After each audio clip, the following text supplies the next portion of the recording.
Ano to? Siguro malapit ang ano ito. Baka exit dahil yung maisa ng nasugapa dito. Sana may sugata ko dito na may-ari ng maisan.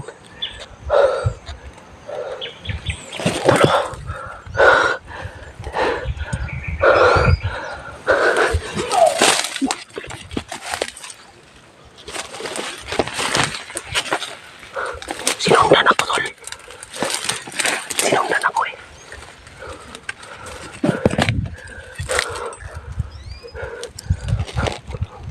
May nagsigaw sa unahan.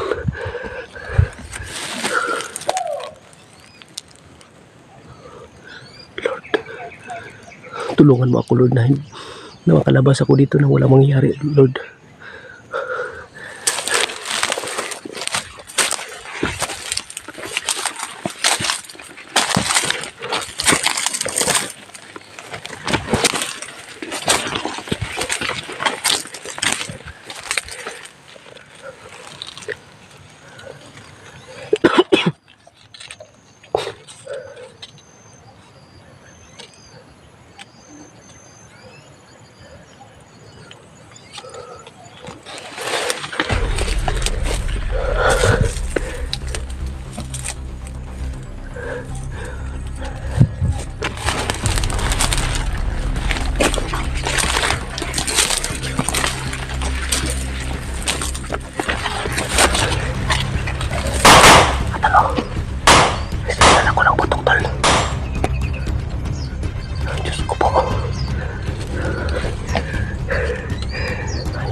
Saan na to banda?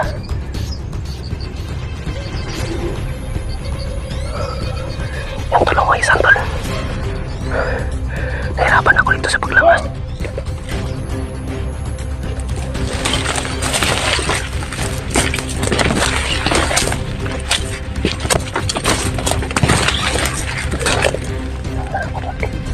Diyos ko, Lord.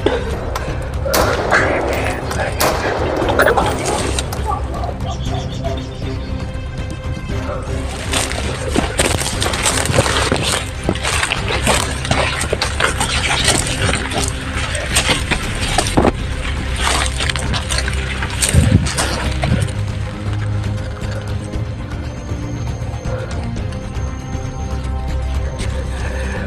Lang tayo kan.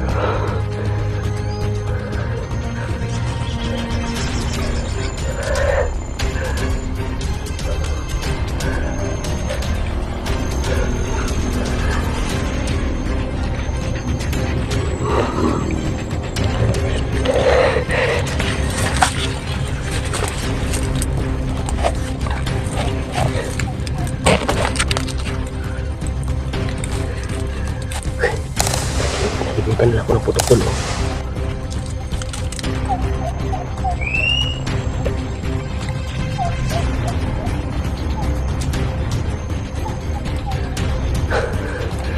Itak lang aking daladala.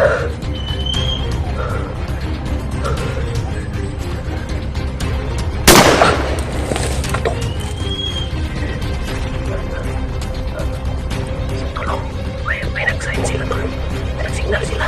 Siguro pinalibutan nila ako eh.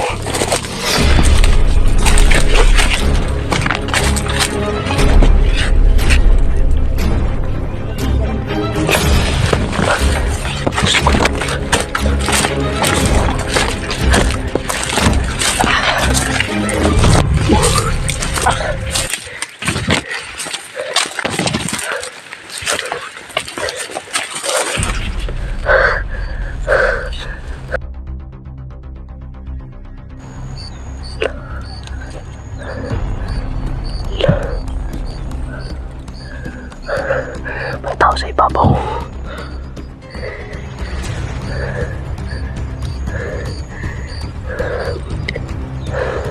Pinalibutan nila ako, tol. Nahirapan ako sa paglakas dito. Diyos ko.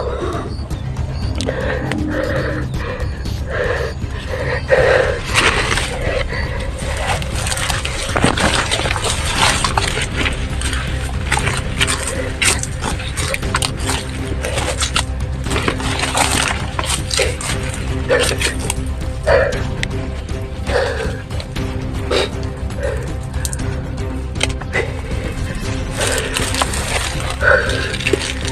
ako dito tol dahil nasayangan ko sa ano ba, yung saging na pinalaki ko. Pero nagsisi ako dahil yung baril ko hindi ko po napasok sa aking ito bag ba. Wala ko pang laban.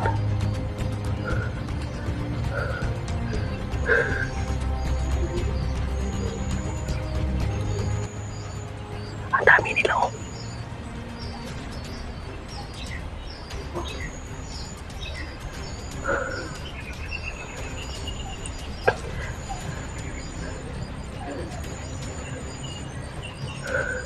Hindi ako basta-basta makalabas tol. Ang dami nila nagkapalibot.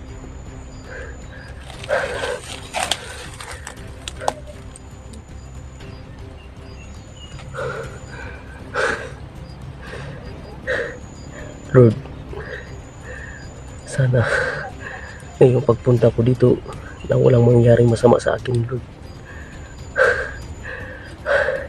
Sayang lang ang pagod ko dito na hindi ko po nakuha yung saging dahil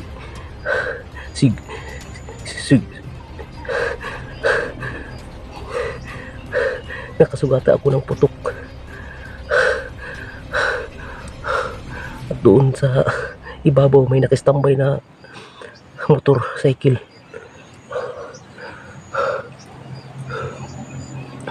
Sayang ba? Putok.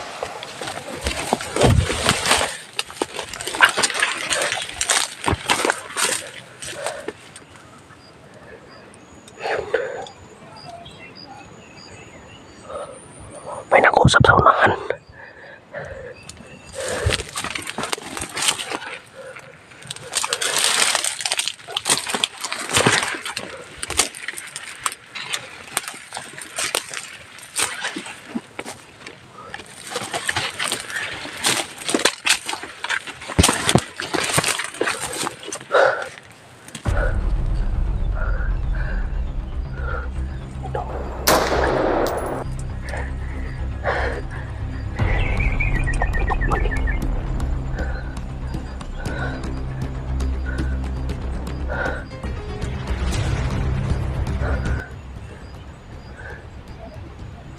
Ang dami nila tol.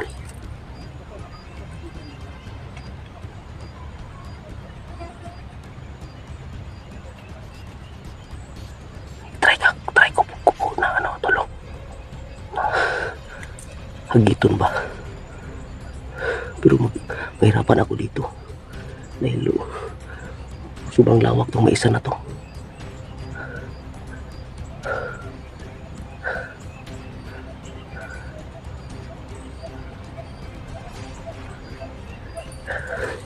Palabas ako tol.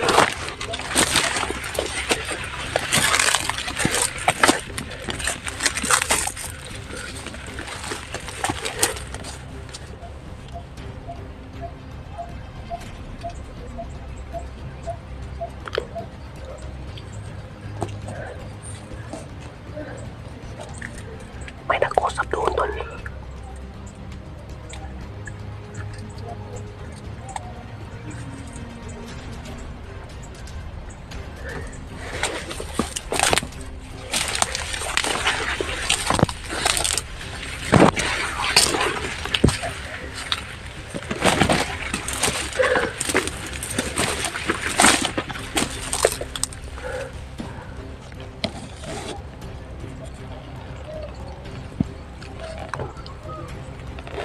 Tingnan ko kung anong nasa unahan.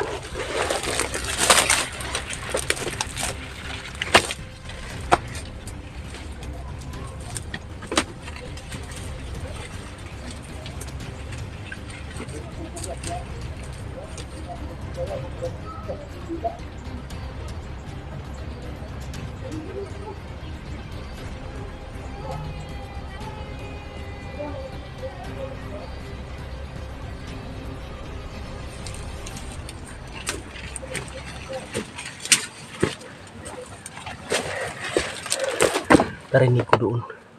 Sabi nila, marami daw silang stock sa bodega. Iwan ko kung ano. Ano yung kanang stock?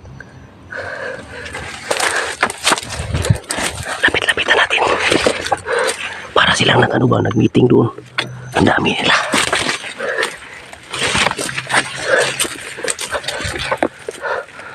Tahimik tayo dito.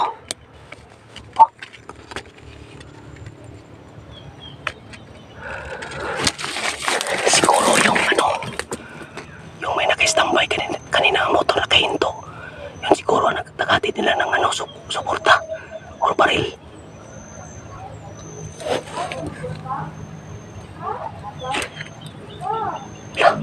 May boses ng babae.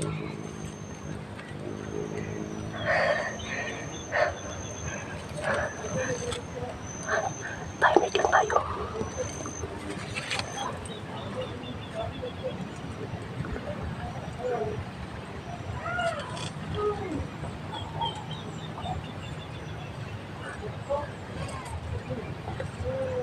May boses ng bata.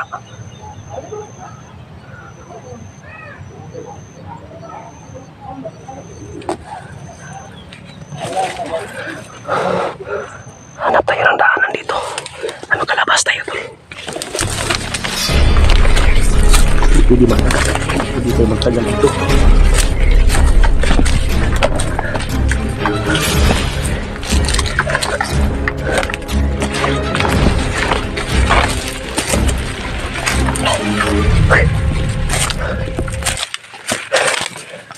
Nagtaka lang ako ba? Ano kaya ang kanilang stock sa kanilang bodega? Sabi ng yung narinig ko doon, may stock daw na marami doon sa bodega. Para sila nagme-meeting tol.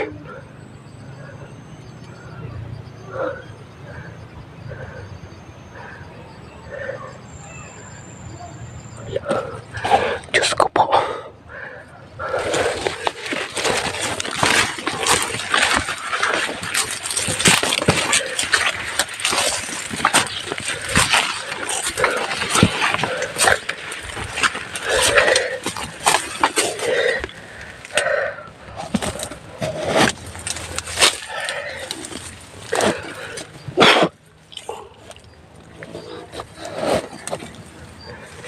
Magdasal tayo tol. Sa ngalan ng Ama na Anak at Espiritu Santo, amin. Panginoon, tulungan mo ako na makalabas ako dito. Dahil hindi ko inasahan na napunta ako dito dahil hinabol ako ng mga taong hindi ko kilala. Hinabol ako, pinahabulan ako ng putok, pinasundan ako ng putok. Sinisigawan ako nila. Panginoon, sana makalabas na ako dito. Alam kong lahat ng mga masama, Panginoon, na ikaw ang magsugpo sa kanila, Panginoon. Dahil dito sa oras na to, malapit na mag-alas 12 ng tanghali. Nandito ako sa kalagitnaan ng maisan. Maraming nakapalibot sa akin, pinaputukan ako, sinisigawan ako. May narinig ako doon na marami daw sila sa kanilang bodega. Hindi ko alam, siguro yung motor na parking kanina, yun siguro ang naghatid sa kanilang pagkain. Iwan ko kung baril ba yun o ano. Sana Panginoon, tulungan mo ako nang walang mangyaring masama sa akin. Dahil yung anak ko po na maliit pa, wala akong magawa. Dahil sa iyo, Panginoon, lahat akong ipanalig sa ngalan ng Ama, ng Anak, sa Espiritu Santo. Amen. Ayun mga tol, nag-promise na ako tol na hindi na ako magpunta sa bundok mga tol dahil sobrang hirap. Pawis, singot, luha, sipon, lamig, pagod, tugnaw. Yun, ang hirap talaga tol. Pero sa ngayon, abuso na ang kailang ginagawa sa aming bukid tol. Dahil pangatlong bisis na ako nakapunta dito, isa, dalawa. Yung pangalawa kong pagpunta dito, tinakaw. Yung tinanim ko na saging. 8 buwan ako nag-antay para makakain. Pero pagdating ko doon sa may puno ng saging, siguro mga dalawa o 3 araw na nakalipas, nakaw. Wala akong magawa, uwi lang ako sa bahay na wala akong nabitbit. Ngayon napunta ako dito, inambangan ako nila pinaputukan ako. Hindi pwede dito. Siguro ito ng pagkakataon na babalikan ko to kung nakalabas ako dito na buhay. Magbitbit ako ng baril pabalik dito. Sana makalabas ako dito ng buhay, tol.